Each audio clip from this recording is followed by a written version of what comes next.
प्रभाग क्रमांक 15 मधील नागरिकांच्या सेवेसाठी गेल्या 25 ते 30 वर्षांपासून सामाजिक, सांस्कृतिक व शैक्षणिक क्षेत्रात सक्रिय असलेले भाजपचे ज्येष्ठ कार्यकर्ते श्री संदीप लेणकर हे आगामी महानगरपालिका निवडणुकीसाठी सज्ज झालेले आहेत. प्रभागातील नागरिकांना उद्देशून दिलेल्या पत्रकात त्यांनी सांगितले की ही निवडणूक केवळ पदासाठी नसून प्रभागाच्या सर्वांगीण विकासासाठी आहे.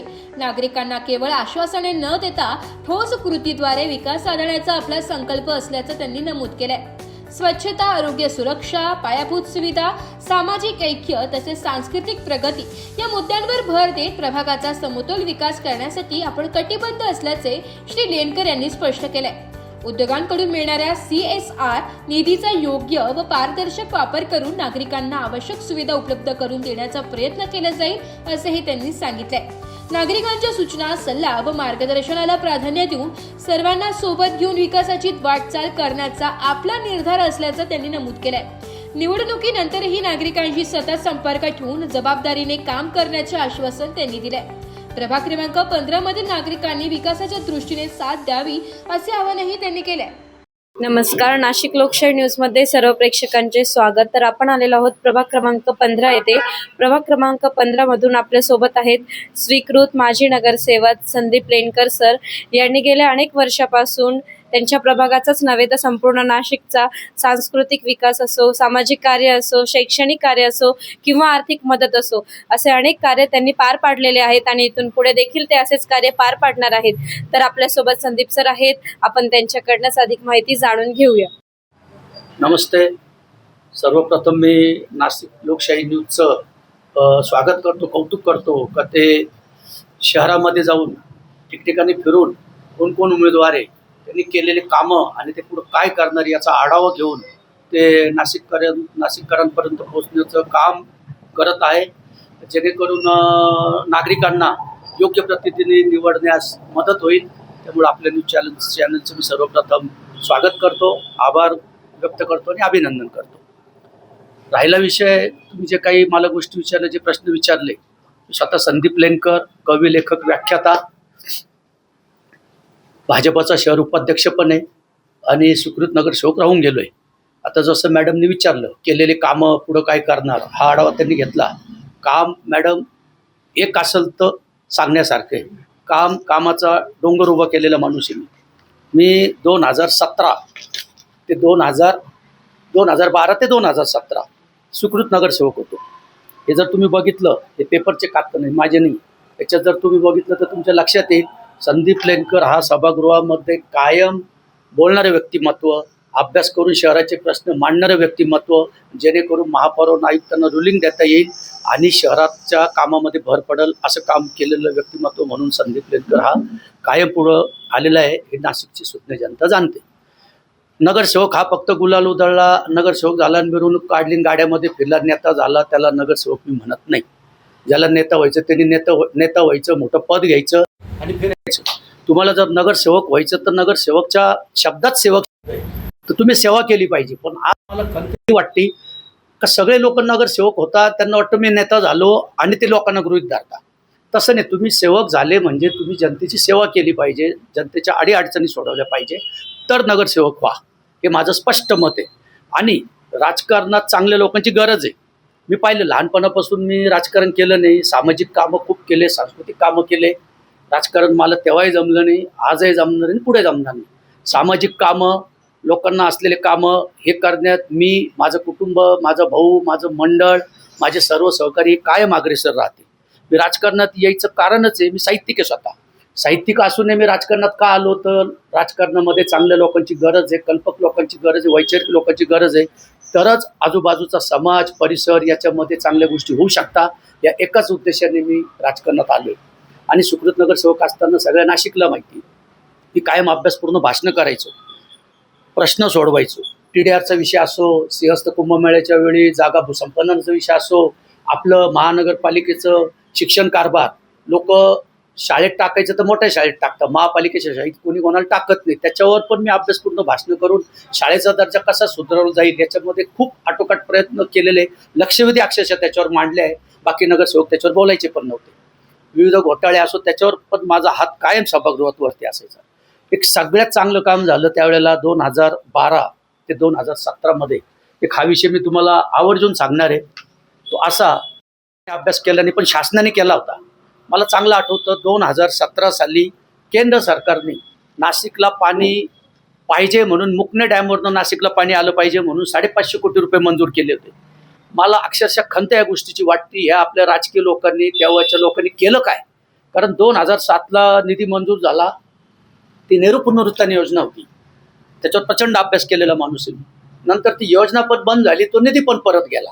काय केलं तेव्हाच्या लोकप्रतिनिधींनी? वाईट वाटतं मला का शहरात महापालिकेत आज पैसा नाही आहे, जकात बंद झाली, बाहेरनं निधी आला तर त्याच्यातनं कामं व्हायला पाहिजे, ती योजना बंद पडली. 2012ला मी नगरसेवक झालो. माझे अभ्यासपूर्ण भाषण काम पाहिल्याच्या नंतर त्यावेळेचे जे तत्कालीन आयुक्त होते त्यांनी मला बोलून घेतलं. ते म्हणे, लेनकर तुम्ही हुशार आहात, तुम्ही कामं तडीच नेता, मी वर्षापासून तुमचे कामं पाहतोय, तुम्ही हे मुकण्याचा विषय हाताळा. त्यावेळेला मला कळालं का अशा अशा गोष्टी झाल्या, खूप वाईट वाटले. तर मी त्यांना विचारलं हे का, तर त्यांनी सांगितलं आता 550 कोटीत होणार नाही, वरचा खर्च हा पालिकेने केला पाहिजे, सगळे म्हणतात हे पालिका करणार नाही. त्यावेळेला मी त्यांना एकच प्रश्न केला, मला जर मुलं आहे तर त्यांचा पालक मी आहे, तर ते काम मी केलं पाहिजे. नाशिक महानगरपालिका जर नाशिकच्या नागरिकांची पालक येते याच्यात त्याचा सुद्धा खारीचा वाटा असला पाहिजे. त्या आयुक्तांनी माझी पाठ थोपटली होती, मला सांगितलं ते काम तुम्ही करा. मंत्रालयात गेलो, जाधव साहेब होते, मला अजून आठवतं, त्यांना खूप विनवण्या केल्या, भेटलो. पहिले त्यांनी मला टाळलं, पण त्याच्यानंतर त्यांना पाहिलं, त्यांना हे सांगितलं मी सुकृत नगरसेवक आहे. म्हटलं सर याच्यात जे काय होतं, काय टक्केवारी वगैरे असते मला काही माहिती नाही, मला याच्यात काही मिळणार नाही, मी त्याच्यातला माणूस नाही. शहराला जर याच्यातनं पाणी आलं तर तुम्हाला दुवा मिळेल. त्यांनी मला कोऑपरेट केलं, फाईल दिली, सगळं झालं. सगळा अभ्यास करून त्यावेळेला पक्षाकडे मांडला. ते प्रकरण महासभेत आलं, आनंद होतो सांगताना. ते प्रकरण पास झालं. मुकणे डॅमवरून आज नाशिकला 13 किलोमीटर वर नाशिककरांना पाणी मिळतं. मुकणेच्या आजूबाजूला लोकसंख्येने ते पाणी कोणी वापरत नाही, आपण कोणावर अन्याय केला नाही. ते पाणी नाशिकला आलं मोठ्या व्यासाच्या पाईपलाईननी. आज ते 13 किलोमीटरवरनं आलेलं पाणी नाशिकच्या बऱ्याचशा भागाला मिळतं. सातपूर असो, आंबड असो, पाथर्डे असो, DGP नगर असो, अशा बऱ्याचशा भागाला ते पाणी आल्यामुळं काय आलं, गंगापूर धरणाचं आपलं पाणी वाचलं. याचं नियोजन असं झालं की लोकसंख्या वाढणार, झपाट्याने नाशिक वाढते, विकसित शहर आहे, किती लोकसंख्या वाढू द्या, हे मुकणे डॅमचं पाणी आलं, त्यामुळे गंगापूरचं पाणी वाचलं. पुढचे 25-30 वर्ष किमान आपल्याला पाण्याचा तुटवडा भासणार नाही. असं एकने अनेक कामं केलेलं असतं. तर उत्तर महाराष्ट्रातील सर्वात मोठी अभ्यासिका देखील सरांनी नाशिककरांसाठी खुली करून दिलेली आहे. तर आपण सरांकडनंच त्यांचे विजन काय आहे आणि मुख्य ध्येय धोरण पुढे काय असणार आहे हे आपण सरांकडनं जाणून घेऊया. मॅडम तुम्ही प्रश्न असा विचारला, एखादा विद्यार्थी शाळेत जाईल, सगळं करेल, त्याला अभ्यास करायला. इथं सामाजिक कामं, शहराचा अभ्यास, याची PhD केलेला माणूस आहे, त्याला तुम्ही विचारताय तुमचं विजन काय असणार आहे. अगोदरच कामाचा साधा सुकृत नगरसेवक असताना डोंगर उभा केलेला माणूस जर प्रभागाच्या निवडणुकीला उभा राहतोय तर त्याचं व्हिजन, त्याचा हेतू, त्याचं सगळं मास्टर प्लॅनिंग हे आधीच त्याच्या डोक्यात रेडी. त्याच्यातल्या काही गोष्टी तुम्हाला सांगतो मी. काही नगरसेवक झालो, गुलाल उधळले, याच्यातला नगरसेवक नाही. मी या प्रभागाचा अभ्यास केला आहे, प्रभाग क्रमांक 15चा अभ्यास केला.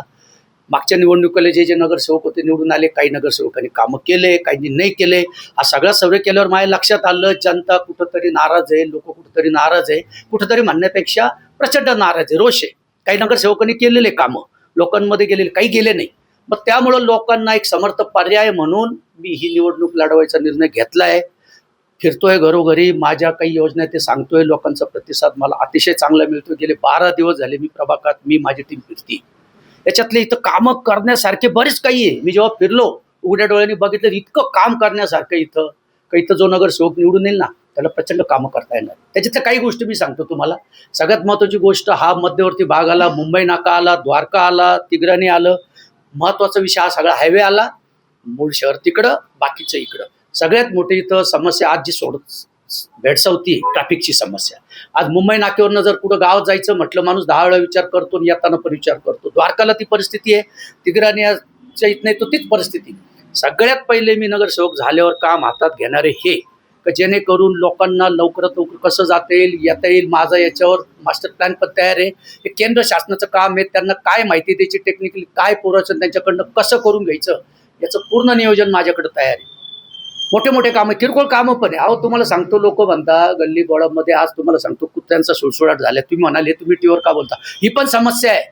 गल्लो गल्ली इतके भटके कुत्रे झालेले, भूतदया दाखवली पाहिजे. मी बुद्धदया दाखवणारा माणूस आहे, पण गल्लोगल्ली इतके कुत्रे झालेले, ते पिसळलेले लोकांवर धावता, गाडीच्या मागं धावता, याचा साधा विचार सुद्धा करत नाही. हे पण काम आहे नगरसेवकाचं.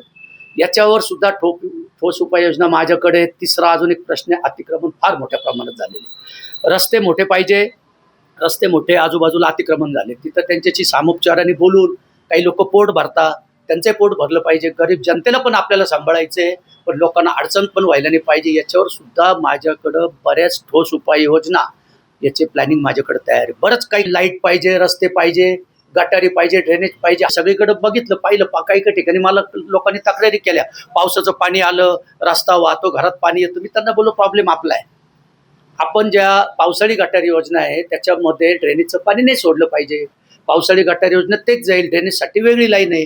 तुम्ही मिक्स करता. नागरिकांना पण आपण सतर्क केलं पाहिजे. नागरिक सुजाने त्यांना सांगितलं की ते ऐकता.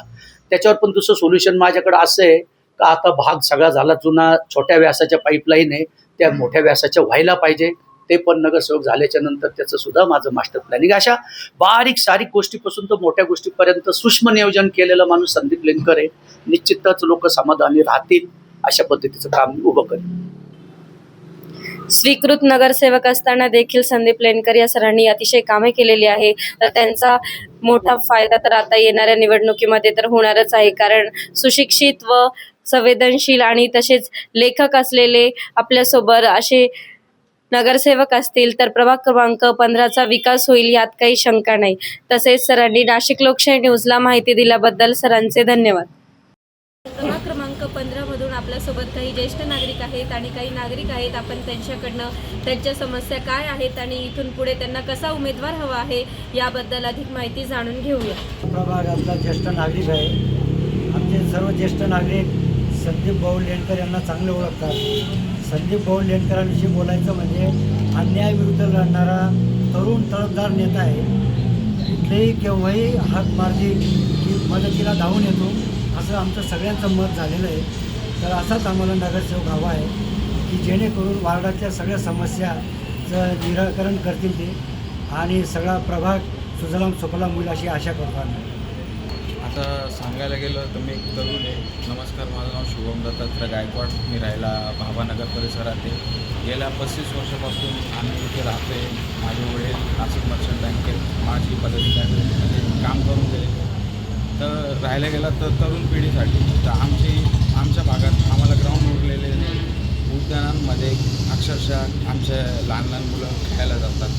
तर भाऊंनी म्हणजे जसं मी भाऊंचं काम बघत आलो आहे लहानपणापासून, तर मला त्यांचं काम एवढं ऐकलं. आता सरांनी सांगितलं की ज्येष्ठ नागरिकांकडे त्यांनी बघितलं गेलं, तर ज्येष्ठ भाऊ नगरसेवक असताना, स्वीकृत नगरसेवक असताना ज्येष्ठ नागरिकांसाठी उठायला बसायला हा एक हॉल उपलब्ध करून दिला होता. ह्या अशा अनेक काही गोष्टी आहेत त्या आम्ही बघितलेल्या आहे डोळ्यांनी. त्यांचं काम बघितलेलं आहे. त्यांचं काम बघून आम्ही त्यांचा म्हणजे एक आदर्श मानतो आम्ही त्यांना. आणि राहिलं आम्ही क्रिकेट खेळतो जास्त करून, तर त्यांनी आम्हाला आश्वासन दिलं युवकांना की येत्या काळात त्या आम्हाला ग्राउंड उपलब्ध करून देतील किंवा टर्फ माध्यम असेल ते उपलब्ध करून देतील. असे अनेक कामं भाऊंनी आश्वासनं देत नाही. ते मी स्वतः लाईव्ह बघितलेले, त्यांनी किती काय काय केलेले, कसे परिश्रम घेता येते. आणि एक कणखर माणूस आहे. अशा माणसाची खरंच आज येणाऱ्या काळात गरज आहे. कारण की जो कोणी येतो, आता आम्ही बरेच लोक पाहतो, जे येतो तो पैसे कमवतो. हे आता नाही, नगरपालिकेत पैसेच नाही तर पैसे कमवायला जायचं. खरं अशा माणसाची गरज आहे नगरपालिकेला, की असा माणूस, तळागाळातला माणूस तो डायरेक्ट न काही पण. आता तो माणसाला मी पाहिलेलं आहे की डायरेक्ट रस्त्यावर पायी फिरतील. कोणाचे काही समस्या असेल, अहोरात्र 1:30-2 वाजता लाईट गेली असेल तर साहेबांना उठवतील, त्यांच्या पाठ्यामध्ये काम करून घेतील. असा माणूस खरंच या अशा माणसाची गरज आहे नगरसेवक. निदान आमच्या इथं नाही, जिकडं कोणी असे काही लोक असतील तर मी अक्षरशः सांगतो की अशा माणसांची गरज आहे. काम करणाऱ्या माणसांना नगरपालिकेत पाठवा तरच आपल्या भागातील लोकांचा विकास होतील, नाही तर आता यापुढे काय होतील. नाशिक लोकशाही न्यूजने सर्वे केला असता नागरिकांमध्ये असे चर्चेला उधाण आलेले आहे की येणाऱ्या भावी नगरसेवकांमध्ये त्यांना संदीप लेनकर सरच पुढील नगरसेवक हवे आहेत. तर आपल्यासोबत अजून काही नागरिक आहे, आपण त्यांच्याकडनं त्यांची प्रतिक्रिया जाणून घेऊया. जय श्रीराम. मी पंडित देशमुख. अध्यात्माची जाण असणारा माणूस म्हणजे संदीप लेनकर. साधू संतांचा सन्मान करणारा माणूस म्हणजे संदीप लेनकर.